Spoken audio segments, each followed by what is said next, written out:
আসসালামু আলাইকুম, আশা করি সবাই ভালো আছেন। আপনাদের সাথে আরেকটি ভিডিওতে স্বাগতম জানাচ্ছি আমি। সেটা হচ্ছে আমাদের এই যে বাংলাদেশে যত ধরনের রেল লাইন আছে, এই রেল লাইন নিয়ে আজকে মূলত আমার ভিডিওটা করা। তো রেল লাইন কত গেজের আছে এবং কত ধরনের আছে সব কিছু নিয়ে আজকে বিস্তারিতভাবে বলবো। জানতে চাইলে ভিডিওতে শেষ পর্যন্ত দেখতে থাকুন এবং তাহলে লেটস গো, শুরু করা যাক। বাংলাদেশে এই রেল লাইনটা চালু হয়েছিল 1862 সালের 15 নভেম্বর। আমরা জানি যে পৃথিবীতে 3 ধরনের রেল গেজ আছে। রেল গেজটা এখন কাকে বলে আপনাদেরকে আমি দেখাই।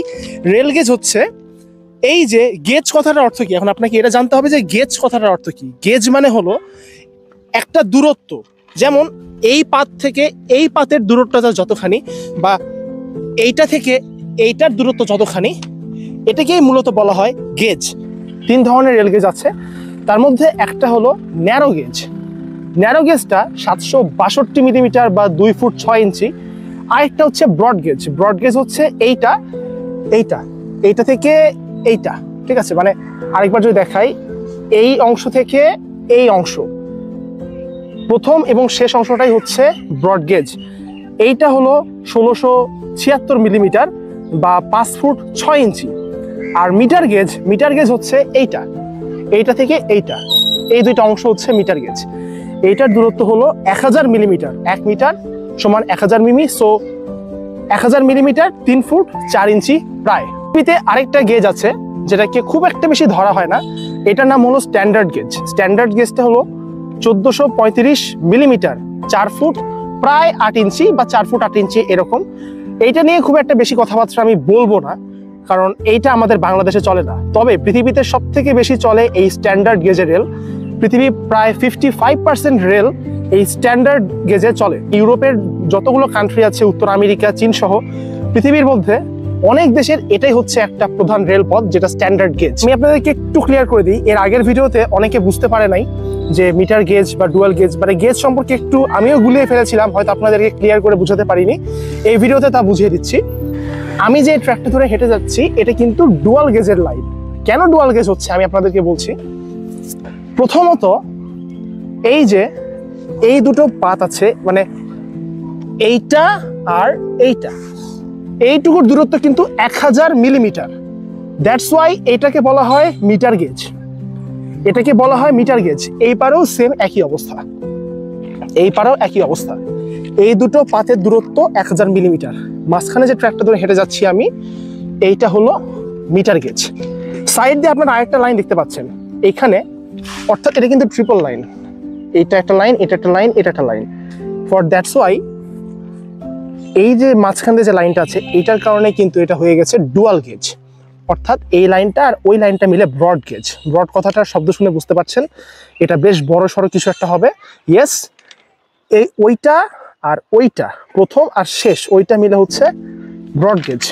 ওকে, এটা মিটার গেজ, ওইটা আর ওইটা মিলে হচ্ছে ব্রড গেজ। ব্রড গেজ মূলত ইউজ করা হয় অনেক দূর দূরান্তের ট্রেনের জন্য। যেমন আপনাদেরকে যদি একটু জুম করে দেখাই, ওই যে একটা ইঞ্জিন দেখা যাচ্ছে ট্রেনের, ঠিক আছে? দ্রুতযান, সিল সিটি, বড় বড় যে ট্রেনগুলো আছে যেগুলো একদম দূরে দূরে যাতায়াত করে, সেগুলো কিন্তু এই ব্রড গেজের লাইনে চলে। মিটার গেজের লাইনগুলো এইটাতে, এখানেও যাত্রী পরিবহন। বাংলাদেশের ন্যারো গেজের লাইনগুলো আর বিদ্যমান নেই। গুগল থেকে যে তথ্যটা আমি জানতে পারি সেটা হচ্ছে মিটার গেজের থেকেও সরু, আরো চাপা, এইটা হলো ন্যারো গেজ। বাংলাদেশে অনেক আগে ন্যারো গেজ ছিল, ন্যারো গেজের লাইন ছিল, এবং লাইনটা ছিল খুলনা বাগেরহাটের লাইনটা। হ্যাঁ, খুলনা বাগেরহাটে যে ট্রেন লাইনটা চলতো সেইটা ছিল মূলত ন্যারো গেজের লাইন। অনেক আগের কাহিনী এটা। তো এইটা 1969 সালের পরে বন্ধ করে দেওয়া হয়, এবং পাহাড়ি অঞ্চলে এই লাইনটা চলতো। লাইনটা সম্পূর্ণভাবে তুলে হয়তো মিটার গেজ বা ব্রড গেজে বর্তমানে রূপান্তর করা হয়েছে খুলনা বাগেরহাটের ন্যারো গেজের লাইনটা। আমি আরেকটা কথা বললাম যে ডুয়াল গেজ মিটার গেজ আর ব্রড গেজের সংমিশ্রণে হয়। অ্যাকচুয়ালি ডুয়াল গেজটা মিটার গেজ সংমিশ্রণের না। ডুয়াল গেজ কথাটা বলতে বোঝায় যে দুইটা গেজ, অর্থাৎ একটা লাইনে দুইটা ট্রেন চলাচল করতে পারবে, এইটা হচ্ছে ডুয়াল গেজ। হ্যাঁ, তো এটা ন্যারো গেজ ব্রড গেজের সংমিশ্রণে হতে পারে, মিটার গেজ ব্রড গেজ সংমিশ্রণে হতে পারে, স্ট্যান্ডার্ড গেজ ব্রড, মানে এক কথায় একটা ট্র্যাকের উপর দিয়ে দুইটা ট্রেনের মিশ্রণকেই মূলত বলা হয় ডুয়াল গেজ। সো এইটা আশা করি কেউ ভুল বুঝবেন না। মিটার গেজ আর ব্রড গেজের ট্রেন একই সাথে চলাচল করতে পারে, যার কারণে এটাকে বলা হয় বাংলাদেশের dual gauge line. Banalata express, Sundarban express, তারপর সিল্ক সিটি, দ্রুতযান এক্সপ্রেস, হ্যাঁ এই ট্রেনগুলো কিন্তু ব্রড গেজে চলে। একইভাবে মিটার গেজে চলে উপকূল এক্সপ্রেস, মেঘনা এক্সপ্রেস, এই ট্রেনগুলো আসলে মিটার গেজ লাইনে চলে। তো মিটার গেজটা ওই যে একটু চাপা হয়, যাত্রীটা কম থাকে, কেবিনটা ছোট হয়, আর ব্রড গেজটা হয় একটু বড়, যার কারণে সিট সংখ্যাটা বেশি থাকে, যাত্রীটা বেশি থাকে এবং যে চওড়াটা এইটাও বেশি থাকে। এটা হচ্ছে মূলত কাহিনী।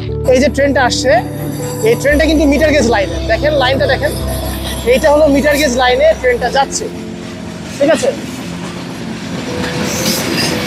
কেন? কারণ ওই যে ওই চাকা এবং এই চাকাটাকে ইউজ করা হয়েছে, বাইরের এই অংশটাকে ইউজ করা হয়নি। দ্যাটস ওয়াই এটা হলো মিটার গেজ ট্রেন। হ্যাঁ, ব্রড গেজ লাইন যেটা অনেক প্রাচীন, এটাতে আর কোনো ট্রেন চলে না। ট্রেনটা দেখতে পাচ্ছেন না, যেটা একদম পরিত্যক্ত, এইটা কিন্তু ব্রড গেজ ট্রেন। কেন? কারণ দেখছেন দুইটা লাইন কত বড়, ব্রড, বড়, দুইটা ট্র্যাক, ওখানে একটা চাকা, ওখানে একটা চাকা। এইটা হলো ব্রড গেজ ট্রেন, যেটা দিয়ে মালামাল পরিবহন করত। এই যে এটা কন্টেইনার ট্রেন, এই হচ্ছে বিষয়টা। সামনে যেটা আছে ওটাও ব্রড গেজ ট্রেন। এই লাইনটা পরিত্যক্ত, যার কারণে এখান দিয়ে কোনো ট্রেন চলে না। তো আশা করি আপনাদেরকে বোঝাতে পেরেছি কোনটা কোন গেজ, কোনটা দিয়ে ট্রেন চলে, কোনটা কি হয়। আমি একদম উপরে খাড়া রোদের মধ্যে শুট করতেছি, যার কারণে পুরাটা ঘেমে গিয়েছি। তো আজকের মতো এখান থেকে আমি বিদায় নিচ্ছি। যদি কিছু বলতে ভুল হয়ে থাকে অবশ্যই সেটাকে আপনারা শুধরে দিবেন। বিদায় নিচ্ছি আমি আজকের মতো। আল্লাহ হাফেজ।